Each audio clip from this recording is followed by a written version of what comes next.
Welcome today to Kinetyca's 7th podcast. Today we have a special guest. We have Hipp, co-founder of BetterContact. And we are very interested to hear what Roman can tell us about the enrichment and list building space. BetterContact is one of the known tools when it comes to list building here. So Roman, how are you doing today, first of all? Yeah, first of all, thanks a lot for having me, David.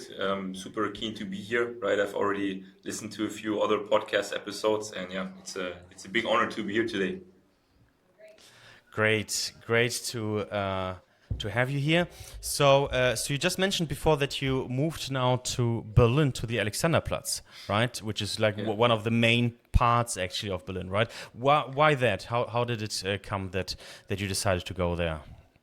Yeah, it's a good question. So I studied in Barcelona, right, and also stayed quite some time there. And now I was really keen on going back to Germany, right, where I'm from. I'm a German guy, and currently we work here in the Alexanderplatz. I don't live there, right, but I live also like quite central in Berlin, and yeah, super happy to be back here in Germany. Nice. Yeah, I'm also a German guy. And I have myself actually lived in Berlin. Unfortunately, it was the time during Corona where I didn't get the crazy techno stuff and music and party life because it was Corona. Everybody was just sitting at home, and basically the only person that I got to know was the person sitting at the cashier at the supermarket store. But yeah, fair enough. Well, I mean, if you're here, you will have a good time.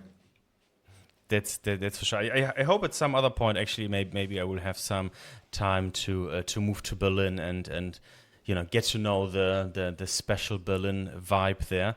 But let's talk about GTM. Let's talk actually about your company here first of all. So BetterContact. We have quite a few companies out there which do enrichment, list building, and help you to find the contact data, etc., etc. This space is actually evolving quite a bit lately, right? So first of all, my first question is like, how do you differentiate yourself? So what would you say is makes a BetterContact different? Yeah, for sure. I mean, it's a good question. As you said, it's a super fast-moving space, right? A lot of things are happening, so it's quite exciting, right? But of course, at the same time, a bit overwhelming for the people that build tools there on the one hand, but of course also people that need the data themselves. And yeah, so maybe a little story to start off. So how BetterContact and this whole waterfall enrichment thing started off was I did like some internships back then, both in like the corporate side, Amazon, for example, and also on the startup side here in Berlin, actually.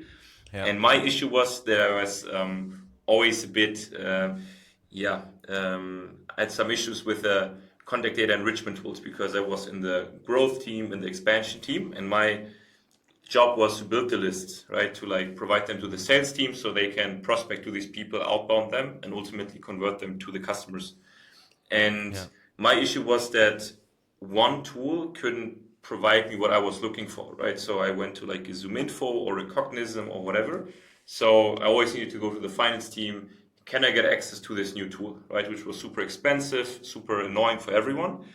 And then the idea came to chain them together in one tool, right? This is where like this idea of BetterContact basically was born. Also, my co-founder already built something like that because he's a technical guy. And so the whole idea of this BetterContact thing is that we aren't just like a database, right? Like a big Excel sheet somewhere in the background, but we are some type of an aggregator, a company that aggregates the best players on the market in one, and then you're able to always make sure that the most data is found for your prospects and also the highest quality. Right? This is like the idea behind it. All of these tools that you can see on the market today, we are like partners to them because we also buy data from them and aggregate it then in real time into BetterContact. Okay, so you collaborate with them. So you don't see yourself actually as a competitor. You see yourself just as working together with them. Yeah, exactly. I mean, it's a good question because, of course, a person that uses ZoomInfo is, of course, also someone that we would want to have as a customer. Although we also, of course, acquire data from companies like that. But yeah, so primarily these partners, right? So they're like important people, rather like companies to us. So yeah, for sure, it's a mix, I would Okay, say. nice. So there are two things actually what I would really like to hear your opinion on. So on one hand, we have mold sets right now, a company from Robinson. It's not out yet, but what they want to do is they want to create a setup where you can acquire data on a much cheaper level and basically unlimited. And then on the other hand, there are now these companies like GTM agencies actually which are also stitching these two together, right? So these are like two movements that we see quite a bit these days, and I would love to hear your opinion. Let's start with mold sets actually first. What's your view on that? Yeah, for sure. So I think it's basically nothing new in a way. So we already have providers which offer a lot of data for a very cheap price, right? And I think like a next step to this extreme. So yeah, it's of course a very like appealing offering at first, right? And Robinson, of course, is also like a very great guy. I mean, I've also took a lot of inspiration on his founder brand, the way he markets, right? He's a very good marketing guy. But yeah, so we were already able to get into their beta program, right? So we've been testing the data. And to say upfront, on the marketing side, there is like this unlimited data offering, right? This like promise to get unlimited data, which on the email side is true. And on the phone side, it's actually super expensive, right? So this is like not something that is unlimited. It's actually more expensive than a ZoomInfo per phone number. So this Really? is, I think, yeah. So I mean, it takes like some extra credits. There's like some type of complex system behind it. But yeah, so based on the beta program, what we've seen, this is the case. And yeah, so the data also on the email side, at least, is quite decent, right? But the issue that we've been seeing, especially on the US market, where this is focused on, right, because the EU coverage is like basically very low to like non-existent, is that there already is a lot of data on the US market, right? It's already flooded, super saturated, and why people in the US, or rather like larger companies in the US, because around like 60% of our customers are from the US, are such a big fan of BetterContact is because they don't need to try out all of these different tools, right? They basically know that out of all of these tools, they have the best data. And especially if you look now at a phone number, it has quite a high cost if it's invalid, right? Because if you have an SDR, which does like 100 calls a day, it makes a big difference if he can talk to like 2 prospects or 10 prospects, right? So the cost of invalid data is not only that you, yeah, pay for something that's not working, but the time that goes into this for like SDRs and everything is typically, yeah, even higher than that. So just to like sum that up, I mean, it's a great offering. And I think on the email side, it already has its like, yeah, right to existence. On the phone side, as mentioned, at least for now, it's like quite expensive. I mean, probably one of the most expensive on the market. And yeah, I'm like interested to see how it evolves. Because as you said, it's not like launched yet, but yeah, this is like what we can say based on our analysis so far. Sounds great.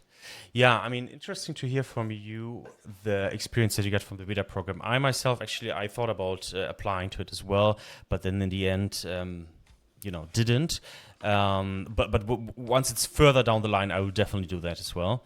So good. So this is one part of the equation. This is a movement that we see right now. Also, we have more of these data pools. So you're saying that there is a little bit more marketing than reality, actually, right? So that, well, all the contact data is anyway getting cheaper, and everybody is doing it cheaper. So it's not really like a complete innovation what we see there. It's rather like the next step in the direction that many tools are going anyway. Exactly. So I mean, there is this like whole saturation, and it's from the marketing side quite hard to differentiate, right? Because everyone says we have valid data, we have the best data, it's triple verified, and yeah, for people to test this, it's quite overwhelming to see out of these 1,000 tools which ones should I allocate some time to even test in the first place, right? So this is why these bold claims are more and more coming into like some others company's marketing, right? Everything is unlimited. Everything is basically for free. So yeah, I mean, this is something that has always been on the market, and it's just like reaching a new extreme now. And yeah, I would always suggest people to do their own testing. This is like the beauty of the data market, right? Within like a very short amount of time, you can test quite a few different tools, and you can see is it like good email, is it like a good phone number, or whatever. So this is what I would always encourage people to do. Makes sense, 100%. Now, let's talk about the second part of the equation. What is your point of view on the GTM agencies that are right now stitching together the different tools and are doing themselves these connections? Yeah, for sure. I mean, agencies, this is why we also are very keen to work with them, right? They're very like efficient. They are very like avant-garde, right? They're always like at the frontier of new things. So, I mean, if it's working well for them, and I've seen quite a lot of great examples for that, I think it's definitely a good way, right? Because in the agency world, of course, I'm not the expert, but we're working with a lot of agencies. It's very much about standardization of processes. It's very much about, always quenching out this new, like an additional drop for efficiency. So yeah, I mean, if this is working well for them, in cloud and everything, this is definitely great. Yeah. What do you see yourself actually, how it's going? Like, what do you think is like the next frontier these days? Yeah, it's also a question we, of course, ask ourselves daily, right? Because of this like pace in the market, because of things changing, right? But we are very confident in our current positioning, right? In our current way of doing things. So we don't plan to completely overhaul what we're doing, and we are very much keen on like sticking to the value proposition of aggregation for contact data, right? So we of course plan to add new endpoints, for example, a reverse email enrichment, and we also want to like become more CLI native, more Cloud Code, more Codex native through things like MCP and whatever. But like our core of the business will remain, right? Because as a contact data provider, there is always this question: do you want to remain vertical in a way, so you just focus on the contact data enrichment, or do you want to go like this horizontal path like a ZoomInfo did, because they also started out with like only a few enrichments and then offering like the whole suite, right? Which is then the signals, which also is offering other stuff which might not be what we're currently doing, and it's just like a different go-to-market motion. It requires like different types of people. So yeah, I mean, we are very much keen on staying like vertical for now, and are, although there is a lot of noise, a lot of changes, very confident that this will be the right play for us. Sounds good. Yeah, I mean, this is something that you see very much in the SaaS space, right? And on one side, you see some SaaS platforms that are like trying to fill the whole space, right? Let's say, for example, for some time you had like Instantly and SmartLead, the two biggest sequencers on the cold emailing space, and Instantly always was adding a lot of different additional features. SmartLead was a bit more focused, I would say, in a way for agencies for some time, but then they also started to add a lot of different features. And now we have a CRM there as well.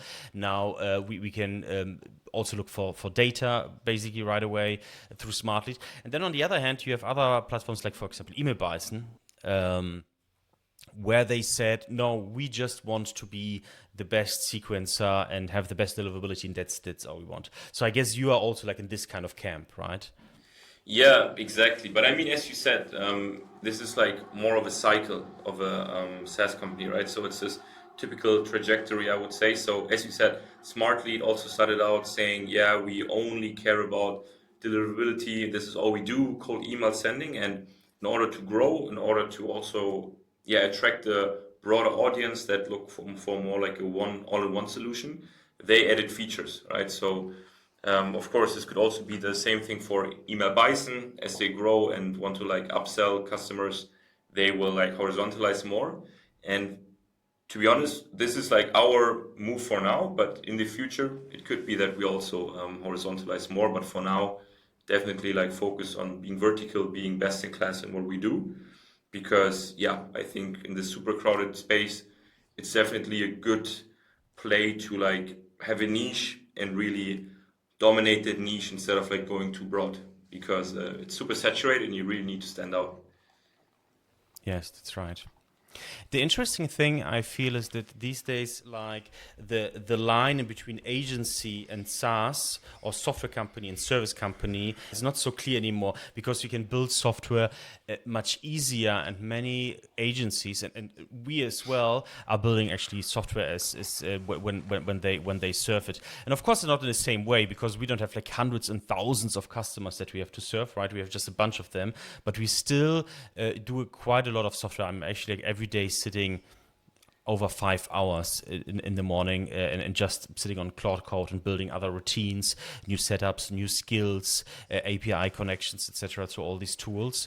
On the other hand, there is the thought of some SaaS, and I hear this especially from SaaS companies, where they say, well, yes, everybody can build their SaaS tool, but you cannot really build this. You need the developers, you need to test it. There are security issues, etc., etc. So this will all die out, or maybe not die out, but they will realize that they are not really able to get there.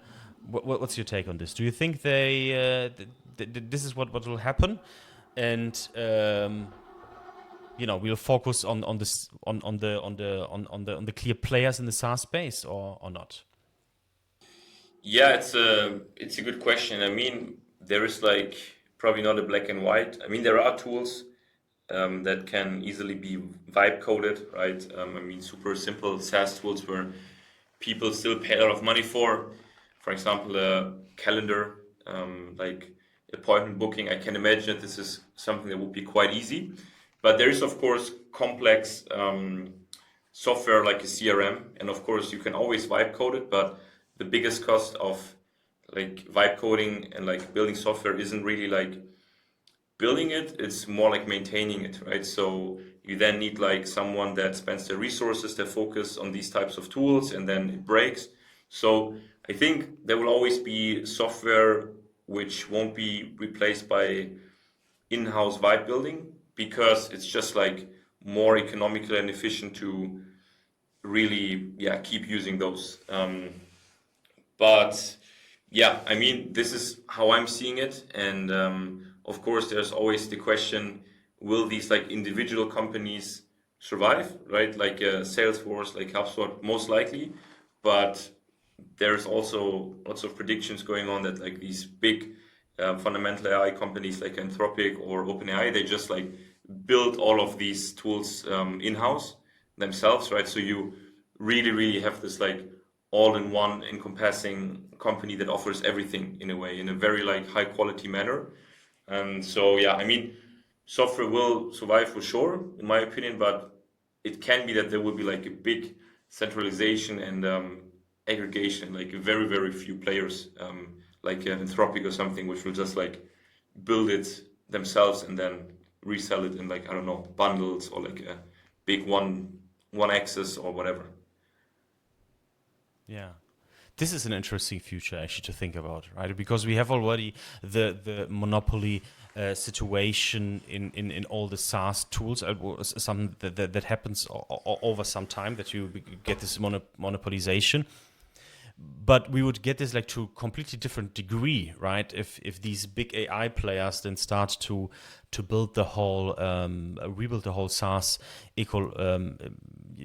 landscape. One thing where I can really see this is right now with Claude Design, which I'm using a lot. I have been using Figma in the past all the time, but Claude Design has become now so good and so easy.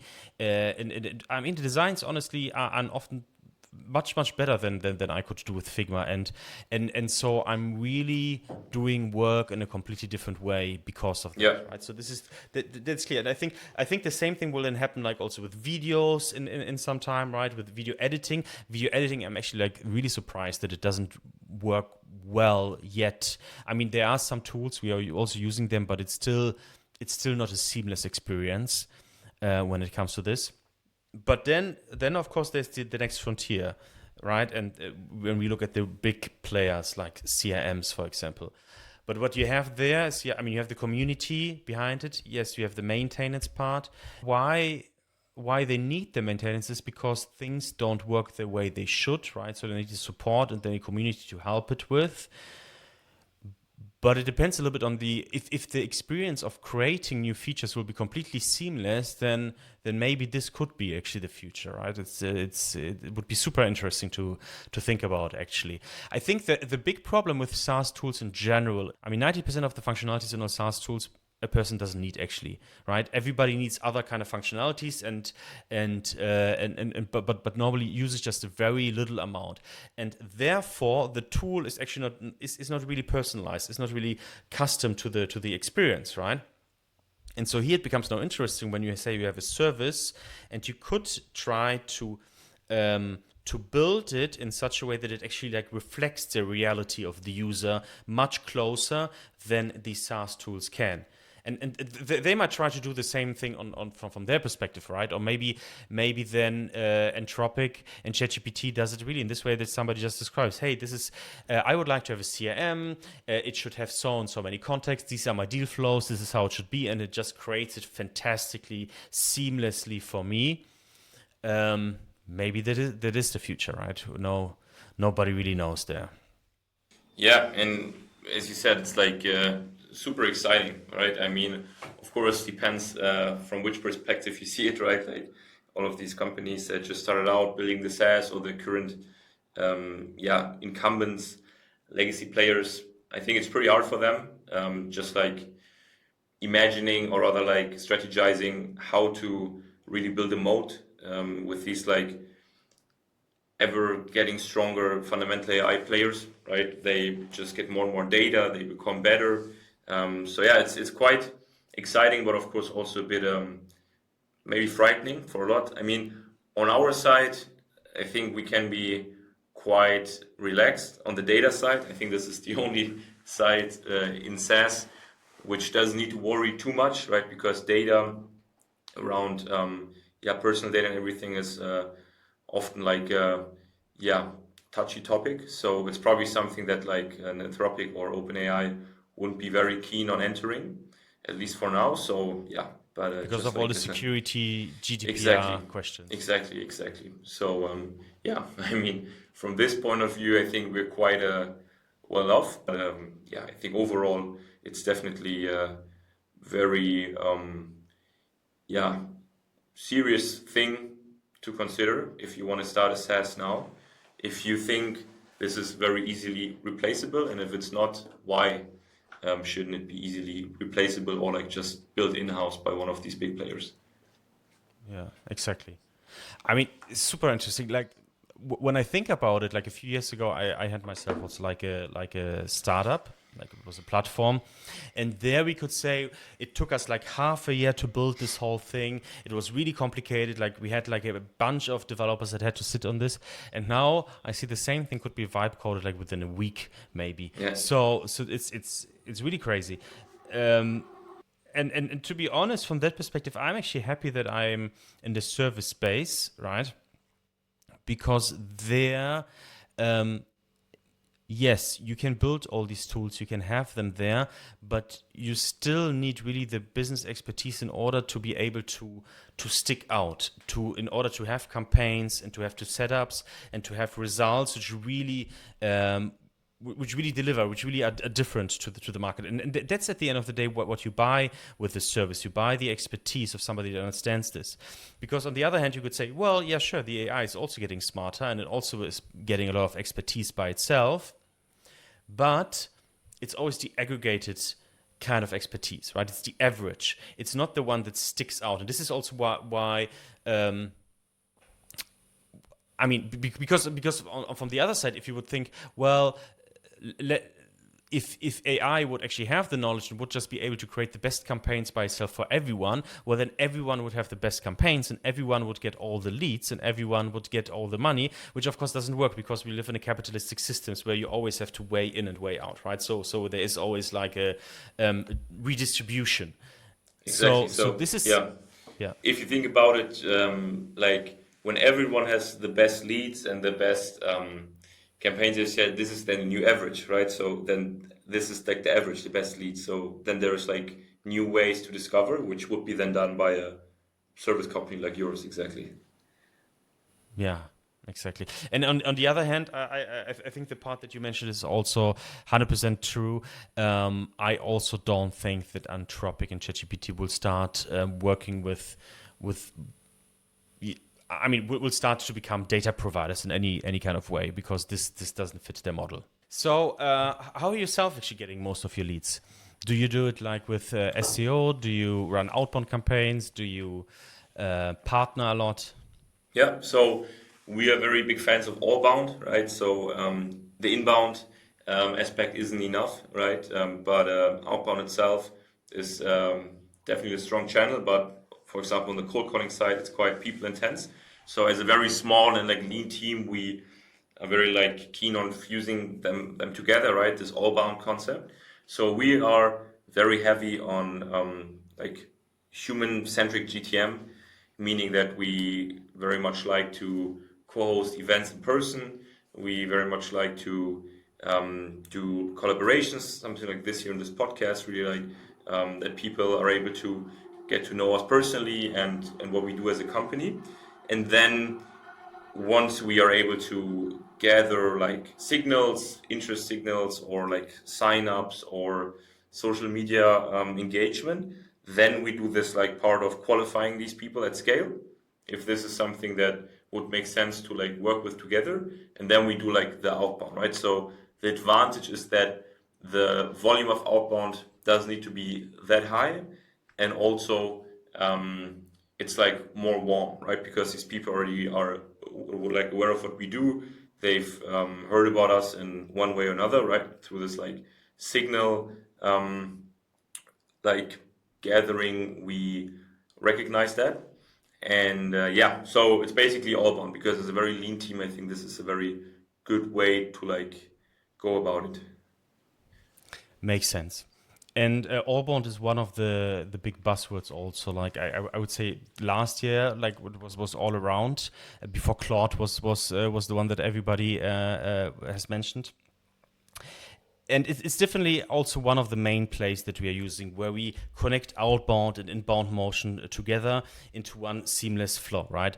And these days you don't really have so much the barriers between what is sales, what is marketing, and where are the leads coming from. It's all coming much more together in the flows, 100%. This is also something that we are really playing on here at Kinetyca. Great. Thank you a lot for your insights. So as a last question, is there something specific that you see in the next year or two might be changing in the GTM space? Yeah, it's of course a very interesting question. I mean, as you said, right, like through these like AI models improving and like more and more intelligence entering these models, like also in Cloud Code and wherever, I think it's becoming harder and harder to find this like GTM alpha, right? Being able to really beat this new average, right? Because as we've already said, like as soon as there's like the best practices entering the system, this is like the new average, right? So you always need to like beat that. So it's like a cat and mouse game basically. So the best practice, or rather the standard of excellence that was there before, is now available to like everyone in a way, and now you need to like find ways again to stand out. So I think it will be a very creative era. So you really need to like also emphasize more this like human part, which is things like events, but also cold calling. Because I mean, cold calling, outbound cold calling through a robot, I mean, this first of all isn't legal, and I think people are still very much able to recognize that, and they just want to talk to a real person, right? So I think these things will just like be more and more on the rise. Creative plays like marketing stunts, also very keen to see what's happening there. So yeah, I mean, I think it's definitely an exciting era. Of course, there's also like some like frightening aspect to it, but yeah, I mean, I'm quite excited to what's to come, and yeah. Very nice last statement. Yes, creativity, human touch will become more and more important, and we can see this also nowadays, that this is the case, 100%. Fantastic. Thank you, Roman. Thank you very much for your insights here on this podcast. Wish you all the best. Thanks a lot, David, for having me, and yeah, super keen on this episode getting out. Fantastic. And to the viewers out there, thank you for listening in. And I hope you could learn something in this podcast, learn something new about what is happening in the GTM space and what is happening specifically when it comes to data enrichment. If you're interested to learn more about GTM and what can be done, feel free to reach out and book a call with us if you have a specific GTM project you would like to discuss. Thanks. All the best. See you. Bye.